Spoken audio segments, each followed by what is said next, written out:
They laughed at him, mocked him, treated him like he didn't belong. Then they stole his idea and invited the world to watch them fail. Frank Taylor remembered the exact moment he realized his family would never see him as an equal. It was Thanksgiving 3 years ago, the year his cousin Derek had launched that ridiculous app, the one that tracked golf scores and somehow secured $2 million in funding from an uncle who had never once returned Frank's calls. The entire family had gathered at his grandmother's house in Palo Alto, the one with the view of the bay that cost more than most people would earn in a decade, and they had toasted Derek as if he were the second coming of Jobs himself.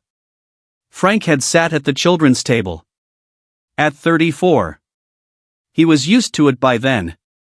Used to the way his Aunt Patricia would pat his hand and ask if he was still doing that computer thing, as if software engineering were a phase he might outgrow. Used to the way his father, Robert, would introduce Derek as my nephew, the entrepreneur, and Frank as my son, who works from home.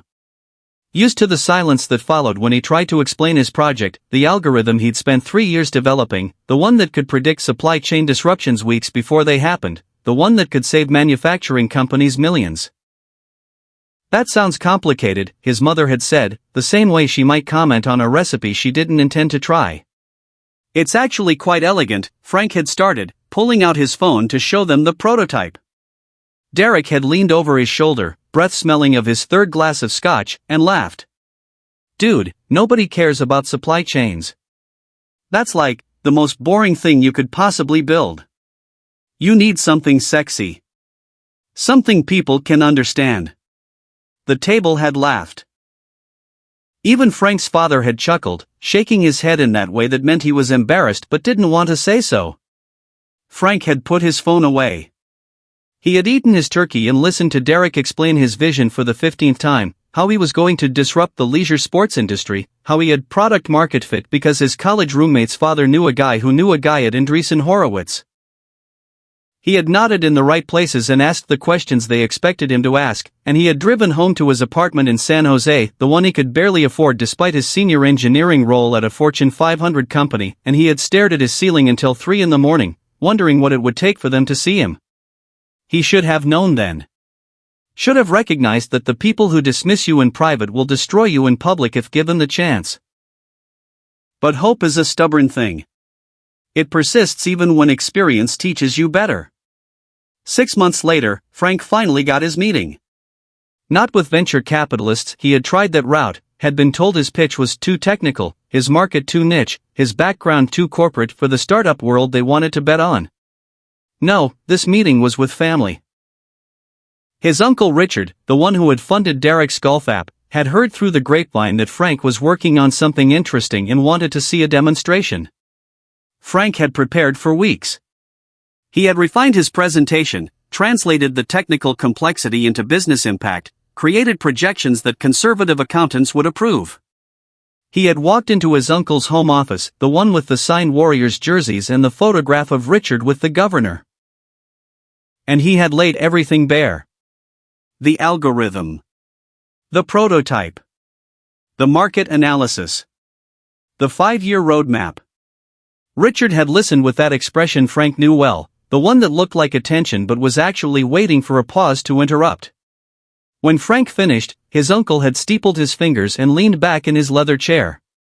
"Let me be honest with you," Richard had said, and Frank had known immediately that he wasn't going to be. "You're smart. Everyone knows you're smart. But smart isn't enough. Derek has something you don't have: presence. He walks into a room and people want to give him money. You walk into a room and people want to give you a checklist." Frank had felt the words land like physical blows, but he had kept his expression neutral. He had thanked his uncle for his time. He had driven home and sat in his car for 20 minutes, hands gripping the steering wheel, breathing carefully until the urge to scream passed. He had almost quit then. Almost deleted the project, updated his resume, applied for management positions that would pay more and demand less of his soul. But something wouldn't let him. Some stubborn, irrational part of him that believed merit still mattered, that excellence would eventually find its audience. He kept building. He worked nights and weekends, funded the development himself, survived on ramen and determination. He found a small manufacturing firm in Ohio willing to pilot the algorithm. A family-owned business struggling with inventory management, run by a man named Walter who didn't care about presents or pedigrees, only results. Within 8 months, Walter's costs dropped 14%. Within a year, he was referring Frank to competitors, to suppliers, to the Regional Manufacturing Association. Frank incorporated quietly. He hired 2 engineers he trusted from his corporate job, poached them with equity and the promise of something real. He rented office space in an industrial park, nothing sexy, nothing that would attract attention. He told himself he was being strategic. He told himself he didn't need the spotlight, didn't need validation from people who had never earned his respect. He told himself he had moved on from his family's opinion. He was wrong. The invitation arrived in February, embossed and expensive, announcing the first annual Taylor Family Innovation Summit. His cousin Derek had organized it, apparently, a celebration of entrepreneurial spirit that would bring together the brightest minds in the Taylor family ecosystem. The keynote speaker was Derek himself, presenting his new venture, a logistics platform that would revolutionize last-mile delivery. Frank read the description 3 times, certain he was misunderstanding. But there it was, word for word, the architecture he had described to his uncle 18 months ago. The same problem set. The same solution framework. Even the same name, nearly. Derek was calling it Flow State, which was just close enough to Frank's working title, Flow Predict, to make the theft obvious while maintaining plausible deniability. He called his father that evening, something he did rarely, usually only on birthdays and holidays. "Did you know about this?" Frank asked, keeping his voice level. "Know about what?" "Derek's new company. It's my algorithm. He stole it." A pause. Then, "Frank, that's a serious accusation. Derek has been working on this concept for years. He mentioned it at Christmas, remember?" "He mentioned it at Christmas because I described it to him at Thanksgiving. While you all laughed at me. You're being paranoid. And honestly, even if he was inspired by your idea, execution is what matters. Derek knows how to build a company. You know how to build features." Frank had hung up. He had sat in the dark of his apartment, the invitation still glowing on his phone screen, and he had felt something shift inside him. Not anger, exactly. Anger was hot, and this was cold. Not betrayal, either. Betrayal required trust, and he had never truly trusted them. This was clarity. They didn't see him because they had never tried. They had looked at his quietness and mistaken it for weakness. At his patience and mistaken it for lack of ambition. At his focus on craft and mistaken it for inability to play the game. They had stolen his idea because they believed he had no power to stop them. Because they thought he was nothing. Frank made his decision. He would attend the summit. He would smile and shake hands and congratulate Derek on his vision. And he would bring with him the one thing they couldn't steal, the one thing they had never thought to fear, proof of prior art.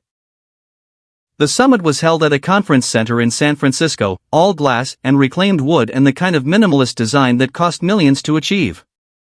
Frank arrived early, dressed in the only suit he owned, a navy number that had fit better when he bought it 5 years ago. He watched the family filter in.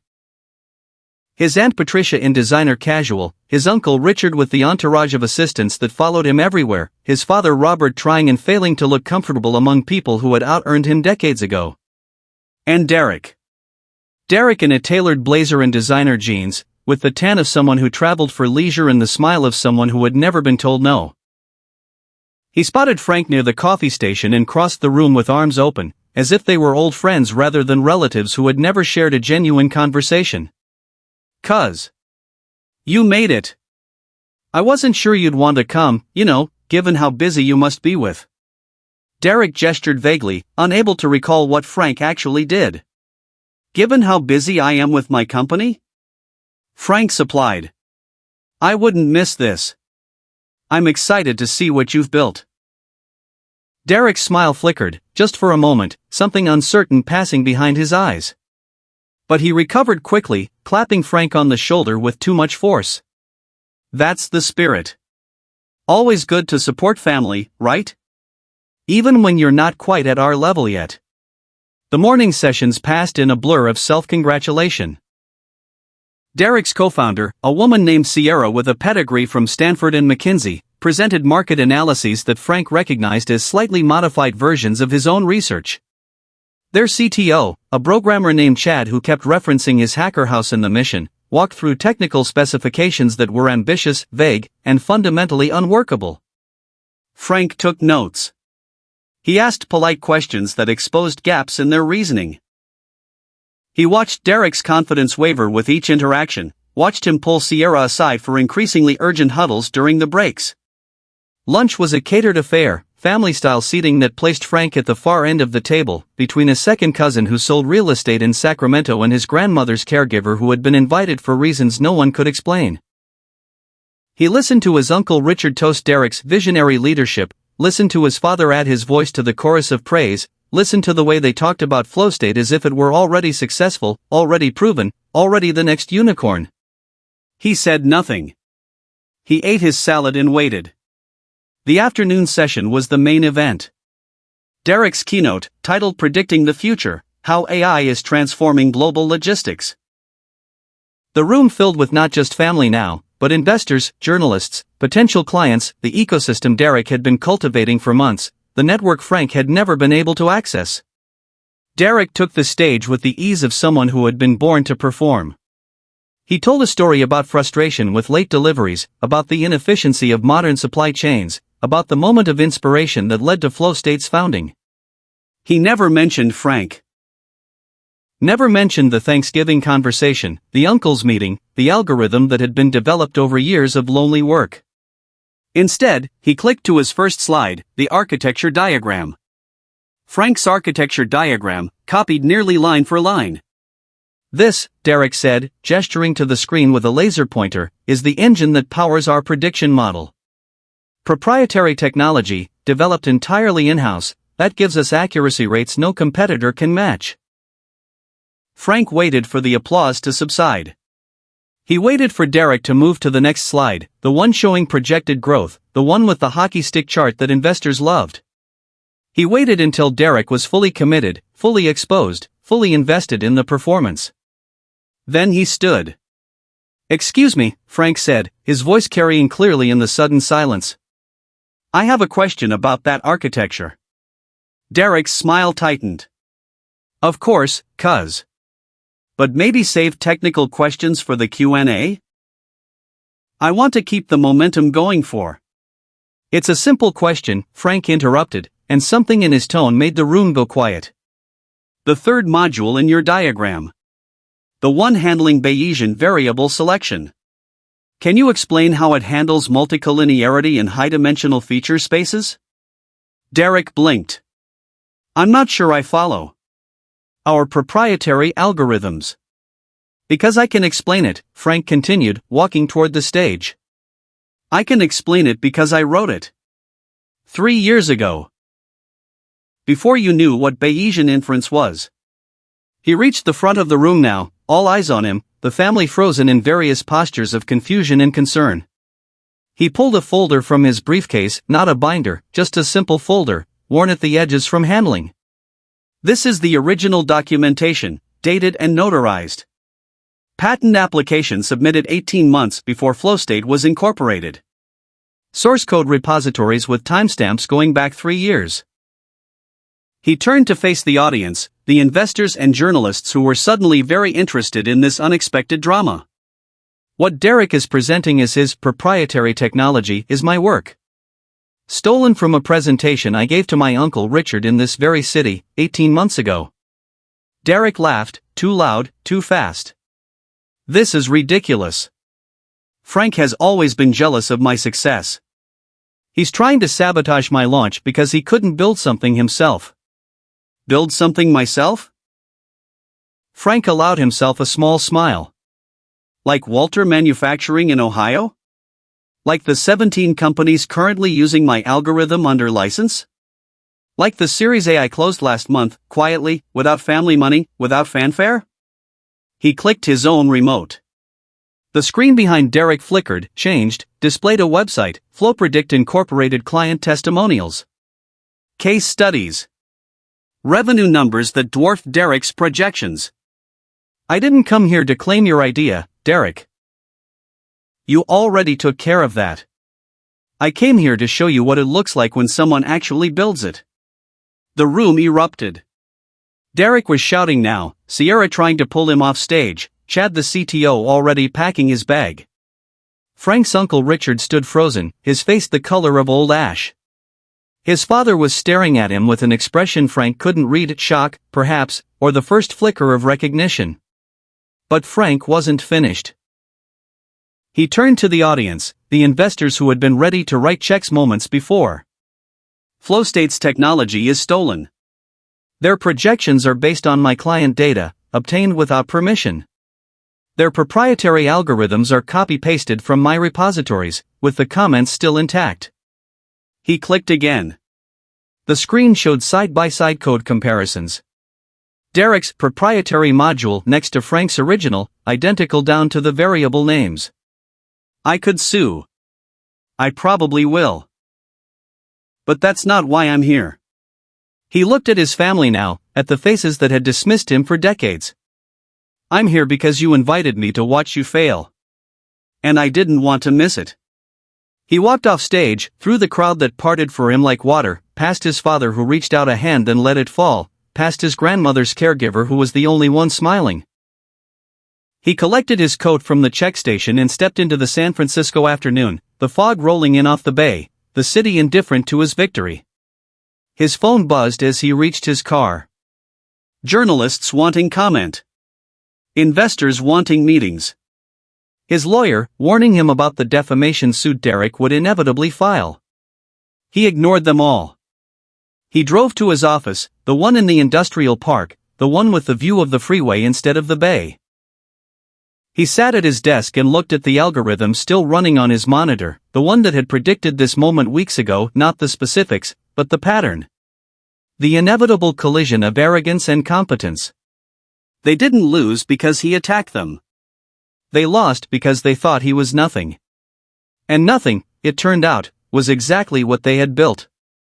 If you find this story interesting, please subscribe, like, and share. Thank you.